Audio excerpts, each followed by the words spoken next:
Did you know it is possible to make a restaurant quality chicken burger at home? Later on in this video, I can teach you how to make any burger. You can make it vegan, you can make it vegetarian, and at a fraction of the cost of using meat.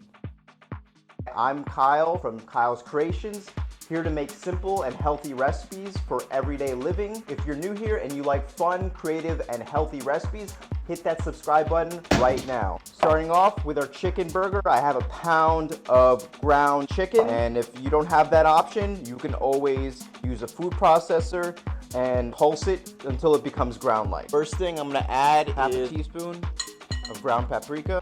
And if you guys want to know any information on my ingredients or seasonings that I'm using in my recipes, click the WebMD links in my description box. We go in with half a teaspoon of ground cumin, throw in some dried oregano, and get some citrus going in there with the zest of 1 lime. Especially, I love to use the zest. A lot of flavor, actually more flavor than the juice itself. I'm gonna go in with 3 cloves of garlic, mash it.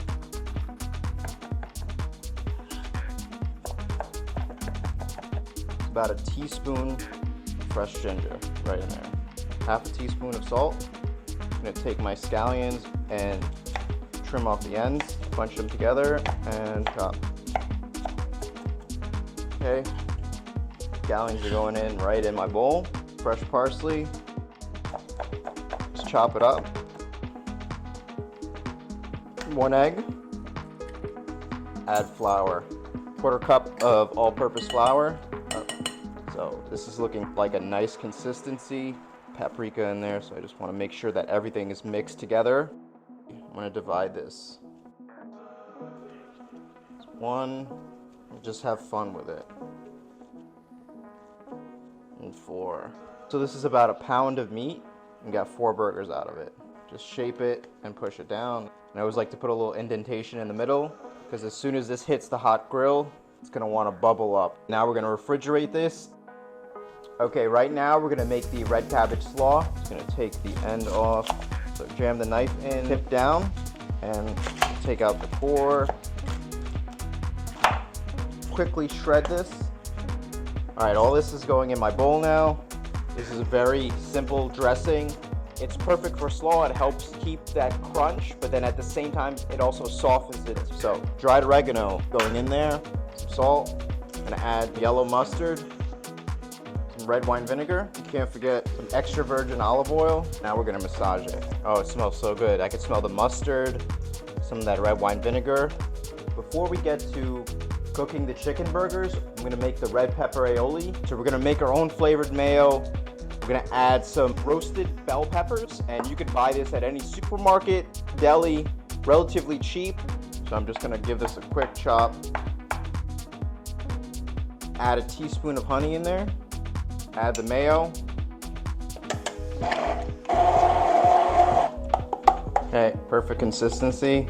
Okay, right now, I'm gonna cook our burgers. I'm just gonna salt the top surface, so we're gonna cook 2 for now.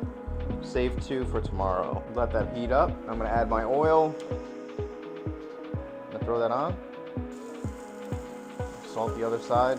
And now we're gonna cook that 4 or 5 minutes per side. Throw in the other burger.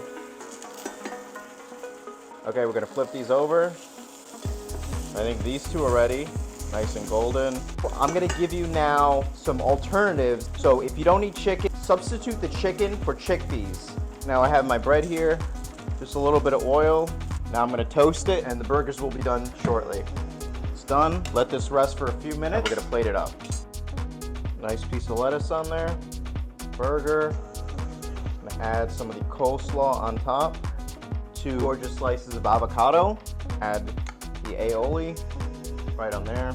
Look at that. Beautiful burger. All right, guys, I can't wait for this moment. We're gonna finally try this burger. Guys, don't forget to like and subscribe. And I have another perfect summer burger recipe. I have a delicious turkey burger. So click that link afterwards. So here's my burger. Look at that. We're gonna cut into it. Look at that, nice and juicy. I'm gonna try a bite of this. Let me try it with the sauce, actually. Look at that. This burger is heavenly. It's like no other burger you've ever had. All these flavors can be substituted with another protein, and that's really what the highlight is. It's bursting with flavor in my mouth. I taste some cumin, I taste the parsley, I taste the garlic. Everything is beautifully balanced. Nothing is overpowering. Any protein, you can use chickpeas, you can use navy beans. It's all gonna taste delicious. It's all gonna taste healthy. And you can even use tofu. So like I said, guys, I'm just giving you a base that you can use to make a healthy, delicious, and creative recipe, and you guys can make it your own now. And stay tuned for the next episode.